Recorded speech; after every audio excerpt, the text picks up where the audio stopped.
स्वामी जी, आपके श्री चरणों में अनंत कोटि कोटि साष्टांग दंडवत प्रणाम। स्वामी जी, मेरा यह प्रश्न है कि आज कलयुग के इस दौर में लोग सोचते हैं कि जिस प्रकार साधु संत ऋषि मुनि इन्होंने सतयुग त्रेता युग द्वापर युग में जो भक्ति की, साधना की, तपस्या की, उस प्रकार की तपस्या या साधना आज के इस कलयुग के दौर में नहीं हो सकती। तो इसके लिए लोग ऐसा सोचते हैं कि जितना हो सके उतना करो। कभी भी ऐसा नहीं कहा गया है कि आप 24 घंटा नाम जपो या ध्यान करो। तो लोगों की आज की धारणा ऐसी है कि आप जिंदगी का लुत्फ भी उठाओ, जिंदगी का आनंद भी लो, जो मर्जी चाहे वो खाओ पियो, मनमानी आचरण करना है वैसा करो, लेकिन हाँ, भगवान को भी मानो, मंदिर में जाओ, दर्शन करो। तो लोगों की इस प्रकार की आज धारणा हो चुकी है। तो इस बारे में आप क्या मार्गदर्शन करना चाहोगे स्वामी? कृपया इस पर आप मार्गदर्शन कीजिए। जय श्री दादाजी की। जय श्री दादाजी। हरिओम। गुरुर्ब्रह्मा गुरुर्विष्णु गुरुर्देवो महेश्वर, गुरुर् साक्षात् परब्रह्म तस्मै श्री परम सद्गुरुवे नमः। परम सद्गुरुवे नमः। परम सद्गुरुवे नमः। जय श्री दादाजी। प्रश्न तो बहुत अच्छा है।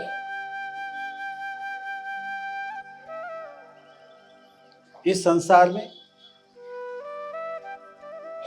इस जगत के अंदर जो भी मनुष्य प्राणी है, जो भी मनुष्य है, अपना जीवन जी रहा है, वो अपने तरीके से जी रहा है। बिल्कुल सही है। भगवान को मानता है, मंदिर में जाता है, थोड़ा बहुत नाम भी कर लेता है, घर में शायद पूजा भी कर लेता होगा, लेकिन ऐश करना है, कमाओ, खाओ, पियो, आनंद में रहो, हमारा संसार सुखमय हो, इसकी कोशिश करता है और आनंद में रहता है। विकारों से कुछ लेना देना नहीं। काम, क्रोध, लोभ, मद, मत्सर, द्वेष, अहंकार, इसमें भी जीता है और कहता है मैं तो आस्तिक हूं, मैं भगवान की भक्ति करता हूं। और सतयुग में तो यार उनको टाइम था, 1,00,000 साल की उम्र थी, ऐसे कहते हैं। वो तपश्चर्या करते थे, हवन वगैरह करते थे, वो प्रभु के पाने की कोशिश करते थे। बस जब तक हर गृहस्थी को, जो गृहस्थी है, उनके समझ में आता नहीं कि मुझे एक मनुष्य का शरीर मिला है और टैलेंट भी मिला है, तो मुझे क्या करना है? ऐश करने के लिए शरीर मिला है, टैलेंट इसीलिए ही सिर्फ मिला है, आत्मा के कल्याण के लिए मिला है, ये भूल जाते हैं। और ऐश करना ध्यान में रखा है, प्रभु की भक्ति भी करे, लेकिन जैसा समय मिले वैसा। संसार में हर जगह जहां जाओ वहां अराजकता जिसे कहते हैं, वो क्यों है? भगवान को मानते लेकिन विकार गए नहीं। विकार जाएंगे, कम होंगे, तब कहीं समाज जो है हमारे, वो एक लेवल में रहेगा, दुख पहुंचाने की कोशिश नहीं करेगा, हर इंसान प्रेम भाव से रहेगा। कब रहेगा? कि कहीं ना कहीं कोई भी गुरु हो, उसके पास वो जाएगा, उसकी दीक्षा ले या न ले, सत्संग सुनेगा, हर चीज जब उसकी समझ में आएगी तो उसको उस गुरु के माध्यम से, सत्संग के माध्यम से उनको विकार भी कम होंगे और जो भगवत प्राप्ति है, मोक्ष प्राप्ति है, वो भी समझ में आएगी। जब तक इंसान के अंदर गुण भरे पड़े हुए हैं, तब तक वो मानवता से रहना सीखेगा। मनुष्य धर्म है कि हर से मानवता से रहना है। खाली मेरा परिवार और मैं, ये जो भावना हर की हो गई है, ये भावना नहीं मिलेगी। हर से प्रेम करना सीखेगा। प्रेम का मतलब गलत नहीं, जो प्रभु भगवान जिन्होंने हमें सिखाया है वो प्रेम। विकारों का प्रेम नहीं, विकारों का प्रेम माया जाल है। ये तो जाल में फंसा हुआ इंसान है। प्रेम से, शुद्ध, पवित्र और श्रेष्ठ प्रेम से रहेगा तो जब तक किसी गुरु के पास कहीं सत्संग में जाएगा, सत्संग में जाने के बाद उसे पता चलेगा कि मुझे भगवान की भक्ति क्यों करना है, मुझे भगवान का नाम रटन क्यों करना है, जाप क्यों करना है, सांस सांस में क्यों नाम लेना है, संसार करते हुए भी संसार किस तरह से करना चाहिए, प्रभु की प्राप्ति किस तरह से हमें होगी, परमात्मा की प्राप्ति, दादाजी की प्राप्ति हमें कैसे होगी, ये कोई भी गुरु बता सकता है। बहुत गुरु है, ऐसा नहीं है। हर कोई गुरु अच्छा ज्ञान देता है, समझाता है, समझाने की कोशिश करता है। उनके सत्संग में जाना चाहिए। सत्संग से क्या होगा? सत्य की संगत लग जाएगी, साथ में रहेगा तो उससे कुछ ना कुछ हमें जो बुद्धि मिली है उस बुद्धि का परिवर्तन होगा। परिवर्तन महत्व की बात है। जीवन में परिवर्तन कब आता है? जब एक कोई भी चीज हो, कोई भी कार्य हो, वो मन लगा के करने के बाद वो कार्य करना और उसका यश प्राप्त करना, उसे परिवर्तन कहते हैं। परिवर्तन जीवन में स्वयं का परिवर्तन करना महत्व की बात है। जब तक हम सत्संग सही ढंग से सुनेंगे नहीं, सत्संग में जाएंगे नहीं, तब तक कोई भी भगवान की प्राप्ति करना तो छोड़ो, हमारा आचरण जो है वो भी शुद्ध नहीं हो सकता। सत्संग के बिना नहीं हो सकता। जहां भी सत्संग हो, कोई भी गुरु करता हो, वहां पे जाकर सत्संग सुनना आवश्यक है। एक बार नहीं, 2 बार नहीं, 10 बार नहीं, जब तक हमें वहां से पूरा परिवर्तन हमारे अंदर नहीं आता तब तक वहां जाना। जब परिवर्तन आ जाएगा तो मुक्ति का मार्ग भी खुल जाएगा। मृत्यु के बाद हम कहाँ जाएंगे ये सोच भी आएगी।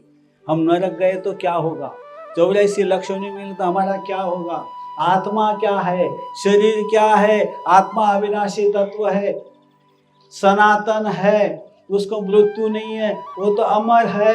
लेकिन कर्म गति जो है हमारी, वो कर्म गति से हमें 84 लक्षण नहीं मिलते और नरक की यातना मिलती है। वो समझ में कब आएगा? जब सत्संग में जाएंगे, सत्संग सुनेंगे, समझेंगे, तब कहीं जाकर अपना जीवन का परिवर्तन होता है। ऐश करना स्वाभाविक धर्म है इंसान का, मनुष्य।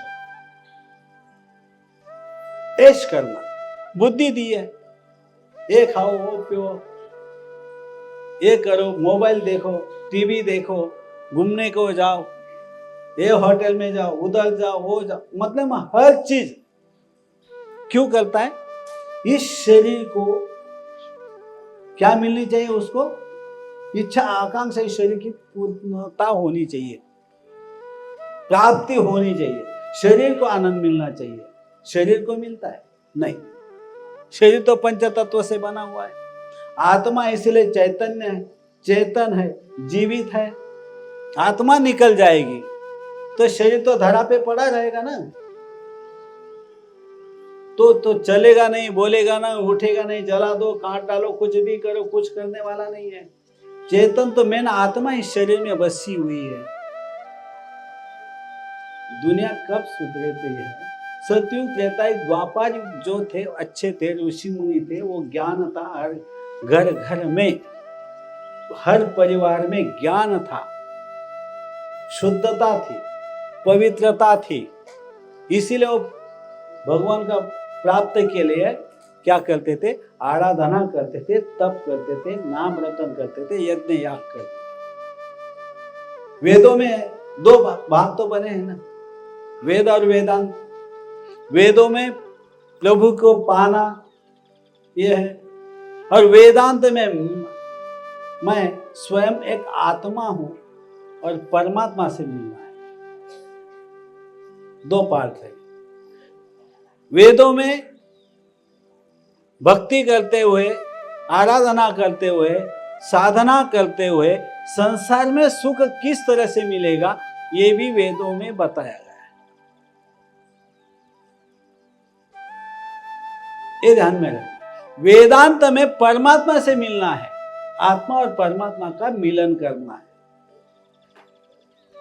जो सारा जहां का एक मालिक है, जिसने सारा चराचर सृष्टि बनाई हुई है। अनंत पृथ्वी, अनंत आकाश गंगा, जो कुछ है वो जिसने बनाया, देवी देवता जिसने बनाए, पशु पक्षी जानवर 84 लक्ष जिसने बनाए, वो परमात्मा एक ही है। वही एक तत्व है, ब्रह्म आत्मा, और पर ब्रह्म एक है। उनसे मिलन के लिए आज वो ज्ञान है। आज भी बहुत से गुरु है तो आत्मा और परमात्मा का ही शिक्षा देते हैं। ऐसे सत्संग में जाना चाहिए, या कोई भगवान का सत्संग चालू हो, रामायण हो, महाभारत हो, प्रवचन हो, कीर्तन हो, नाम संकीर्तन हो, वहां पे जाएंगे तो क्या होगा? समाज जो है हमारा वो सही रूटीन पे आ जाएगा। ऐश करना उसकी कोई गलत फहमी नहीं है, वो ज्ञान उसे मिला नहीं है, बस रटन कर लिया, प्रभु को मान लिया, थोड़ी बहुत भक्ति कर ली, 2-4 माला कर ली, और हमारा संसार में जो भी करना है, खाओ पियो, ऐश करो, घूमो टहलो, वार्तालाप करते रहो एक दूसरे से, जो भी करना है करो। इस तरह से जो चल रहा है वो क्यों चल रहा है? कि सत्संग मेन है। संतों का सत्संग होना चाहिए, संतों से बातचीत होनी चाहिए। संत के जो प्रवचन करते, कीर्तन करते, ज्ञान देते, वहां पे जाना चाहिए। संतों का ज्ञान बहुत जरूरी है समाज के लिए। संतों का ज्ञान से मनुष्य जो प्राणी है उसका बुद्धांक जो है उच्च स्तर पे जाता है, विकार रहित बनता है, विकारों के पर जाने की कोशिश करता है, कम से कम विकारों में जीने की कोशिश करता है, जिससे सारा संसार में क्या होता है? प्रेम की जागृति होती है। ये भी एक पार्ट होता है। जो आसक्ति रहित होता है, वो विकार रहित होता है, वो सतयुग में था, त्रेता में था, द्वापर में था। आज कली काल है, कली काल का नाम लेकर कुछ भी, अरे कली है यार, क्या करना है? जीना तो है, ऐश करना है, मौज मजा जो है वो कर लेनी है। ये जो विचारधारा है, ये विचारधारा क्यों बनी?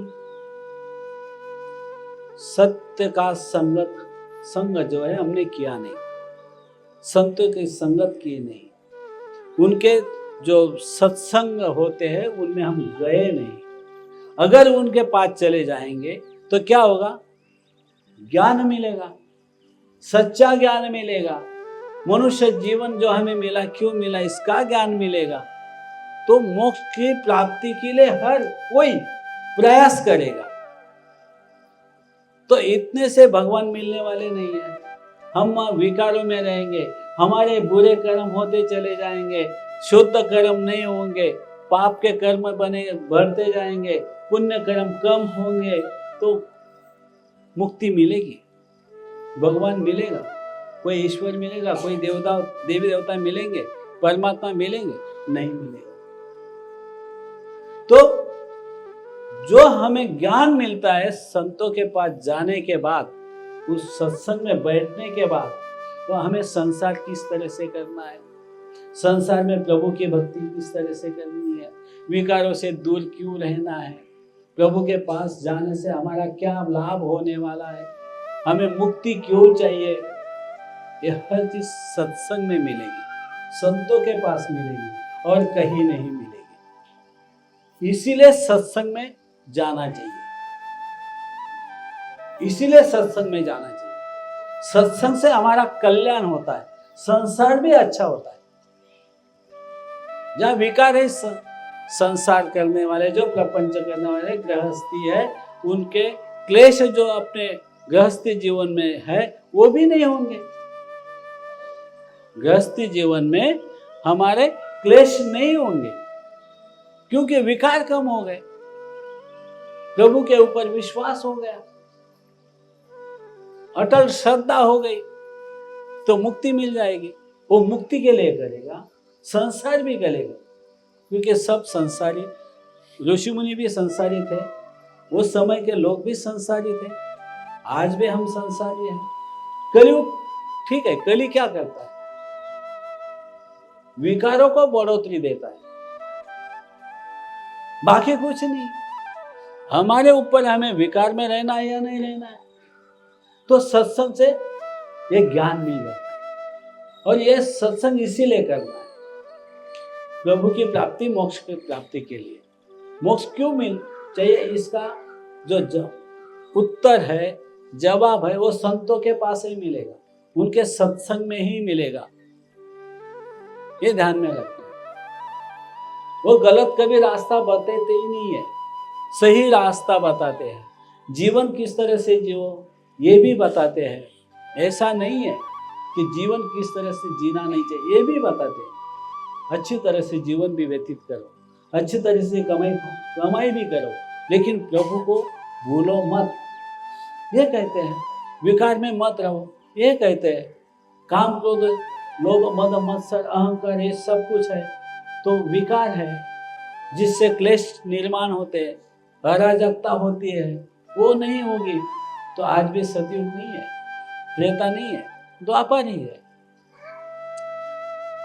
उनका नाम लेके, अरे वो तो सतयुग था यार, वो त्रेता था राम हुए, वो द्वापर था कृष्ण हुए, अभी ये तो कलयुग है, क्या करें।